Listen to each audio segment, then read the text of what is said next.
This bag costs $1,500. The materials, labor, and packaging cost $38. That's a 3,800% markup. And every year, millions of people buy it, not despite knowing this, but because of it. Today, we're going to explain exactly why. You're not paying $1,500 for leather and thread. You're paying $1,500 for a feeling. The feeling of being someone. Luxury brands don't sell products. They sell identity. And identity, it turns out, is the most expensive thing a human being will ever buy. By the end of this video, you will understand the complete psychological architecture of luxury. Why waiting lists increase desire. Why price increases drive demand. Why the bag matters more to someone who can't afford it than to someone who can. This is the most sophisticated manipulation in consumer history. In standard economics, higher prices reduce demand. Luxury operates on a completely different law, called Veblen goods.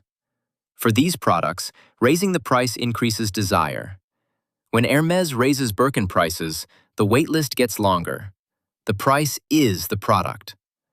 Unaffordability is the feature. The markup on luxury goods is not about material quality. It's rarely even 2 times better than premium non-luxury alternatives. The multiplier is entirely psychological. A Rolex keeps time no better than a $200 Seiko. The $8,800 difference buys nothing functional. It buys everything social. The Hermes Birkin has outperformed the S&P 500 and gold as an investment over the past 30 years. Average annual appreciation, 14.2%. This is not an accident. It's the result of engineered scarcity, cultural cachet, and a waitlist so exclusive that money alone cannot get you one. Economist Thorstein Veblen first described this in 1899. Conspicuous consumption. Buying to signal to others. A luxury item is a communication device. It broadcasts your tribe, your income, your taste, your access. The product is the signal. The signal is the product. You're not buying a bag. You're buying a sentence in a social language. Multiple studies confirm. Carrying a visible luxury brand changes how strangers evaluate you. You're rated as more competent, more successful, more trustworthy, even when everything else is identical. The brand creates a halo effect that alters other people's perception of your entire personality. You're not just buying a bag.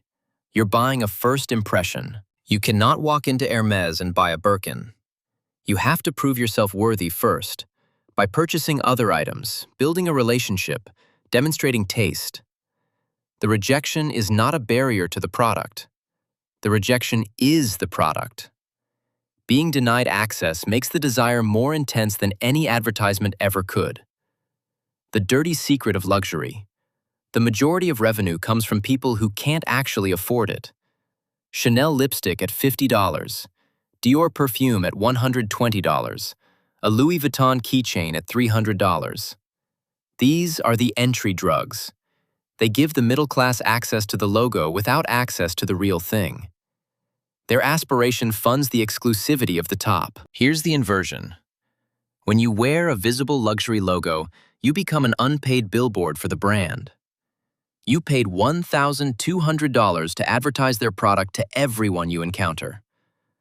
The most visible logos, LV monogram, Gucci GG, Burberry check, are not the most luxurious items. They're the brand's most effective advertising medium, worn by people who paid for the privilege.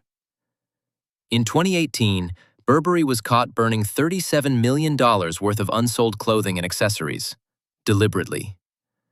Louis Vuitton has never had a sale and never will. Hermes destroys unsold bags rather than discount them. This isn't waste, it's strategy. Scarcity is more valuable than revenue. The moment luxury goes on sale, it stops being luxury. A new Rolex costs $9,000 at retail. On the secondary market, the same watch sells for $12,000 to $14,000 without ever being worn. Rolex produces fewer watches than the market demands, deliberately. The result? Owning a Rolex communicates not just wealth, but access. You didn't just spend money, you got in.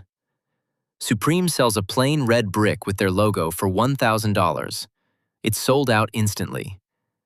This proves the thesis completely. The object is irrelevant. The signal is everything. Supreme took the luxury playbook, artificial scarcity, community access, tribal identity, and applied it to streetwear. The price is arbitrary. The belonging is priceless. Chanel No. 5 costs roughly $30 to produce. It sells for $200. Marilyn Monroe said she wore nothing to bed but a few drops of it. That sentence added more value to the product than any chemist ever could. The formula in the bottle is worth $30. The mythology attached to the bottle is worth $170. You're not buying fragrance. You're buying a story. Psychologist Russell Belk's research showed that we extend our sense of self into our possessions. The things we own become part of who we are. A luxury purchase is not a transaction. It's a self-definition act.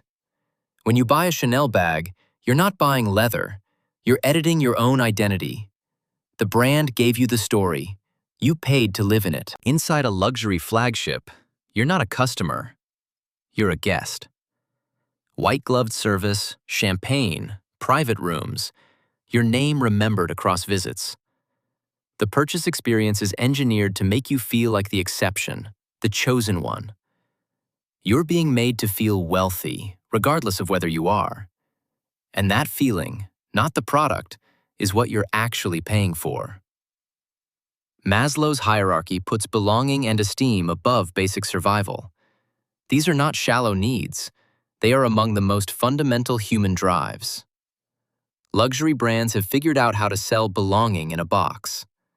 When you buy a luxury item, you are buying access to a tribe, an identity, and the esteem that comes with it. The price is high because the need is real. Knowing all of this doesn't make luxury meaningless. Identity needs are real. Belonging is real. Esteem is real.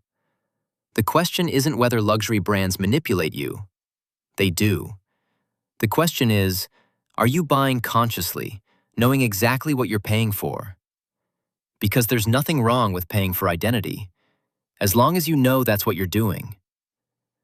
I want your most honest answer, not the one that sounds smart, the real one. What's the most expensive thing you've ever bought purely for how it made you feel? A watch? A bag? A car? A suit? A piece of jewelry? And here's the real question. Was it worth it? Drop it below. I genuinely want to know, and I read every single one. Subscribe. Next week, social media and the aspiration economy. How platforms turn the desire for luxury into a monetizable addiction. How much it costs the average person per year. And the specific feed design that makes comparison spending almost impossible to resist. See you there.